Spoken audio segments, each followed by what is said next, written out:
Setting up MFA is done under Security and under Multifactor. The first tab is where Sally can enable the factors and authenticators she wants to use within the organization. Here she clicks on the factor and chooses to activate it from the drop-down menu on the top right-hand corner. Sally can choose multiple factors with Okta's MFA product. The second tab allows Sally to set policies based on group memberships.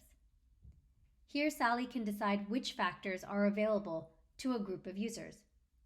Tom, being part of the sales group, will be required to enroll in Okta Verify and have the option to enroll in Google Authenticator. He will be unable to enroll in SMS. Now Sally sets rules where she can limit enrollment to when a user is in a particular network zone.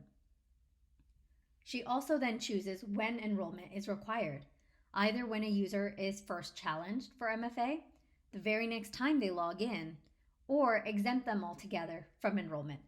The example here shows that Tom will be asked to enroll in his factors the next time he logs into Okta